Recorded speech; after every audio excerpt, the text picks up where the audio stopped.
Right now I'm in front of a DC-3. I'm here with Miss Liz Stowell, who's one of the volunteers here at the Aerospace Museum of California. And Liz is going to tell us some great historical facts about the DC-3.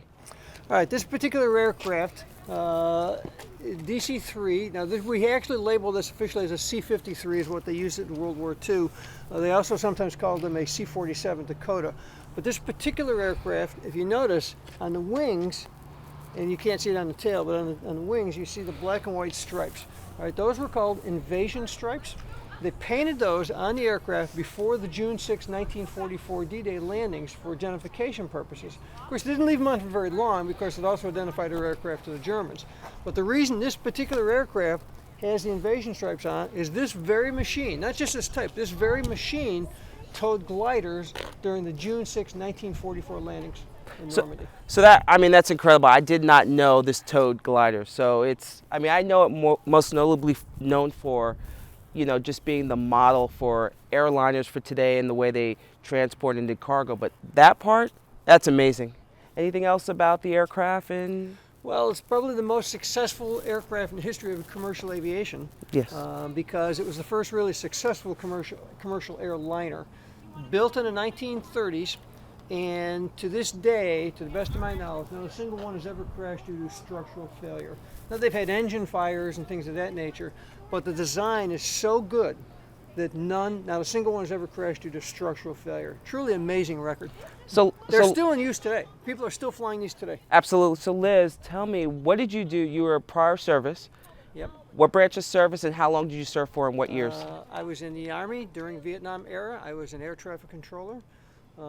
3 years active duty and 3 years reserves. Thank you for all your service. Being an air traffic controller is probably one of the most stressful jobs because you cannot have a bad day. Like, that's one of the jobs that you break even when everyone's still, the number of takeoffs equal the number of landings. So I appreciate everything you did. Why did you decide to become an air traffic controller? My father had been a bomber pilot in World War II. My father flew 33 combat missions in B-25s. Impressive. So I had a natural interest in aviation. And I was 19 years old and feeling like I wasn't really making anything out of my life. And so I checked around, and the Army said, yeah, we'll train you to be an air traffic controller. And I said, you got me. Okay, so what do you say to young ladies today? Because there were not a lot of women in air traffic control at that time. So what are one challenge that you faced? I know you faced many, but what was the one challenge that you faced? Well, I don't really feel that there were any gender challenges. Okay. I really felt that it was, you know, if you could do, either you could do the job or you couldn't. If you could do the job, nobody cared. Nobody cared. The challenge, of course, is being able to do the job. You know, they talk about you know, the right stuff. Remember that movie and the book, The Right Stuff? Well, yeah. There's very much a right stuff element to air traffic control too.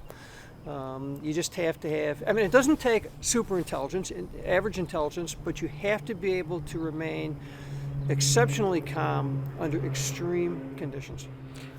So what would you say to anyone now that's looking, because I just went to the Women in Aviation Conference and I met several women who wanted to be air traffic controllers. What is your one important advice that you would want to give to them as they go down this path of working for ATC? Well, you got to really want it. Okay, if you want this job, you got to really want it because it's the hardest job you'll ever have in your entire life. I mean, it's when I went, for instance, I later then joined the Federal Aviation Administration, and you know, you go through this series of simulated practice and stuff like that in the FAA Academy, and it's very stressful. It's enormously stressful. But as stressful as it was nothing compared to live traffic as a controller. And if you're going to put up with this type of pressure, the intensity of it, you've got to really want it and love it. Otherwise, it's too hard. It's much too hard. Well, I thank you for your insights. Thank you so much. Thank you for your service. Thank you for yours. Thank you for keeping me safe up in the air because, you know, We listen to you guys. We'll fly wherever you tell us, because if you don't, we're going to get yelled at and we're probably going to get a violation. So I appreciate that. Thank you so much for your time, and thank you for giving us a little history lesson on the DC-3. Well, you're welcome.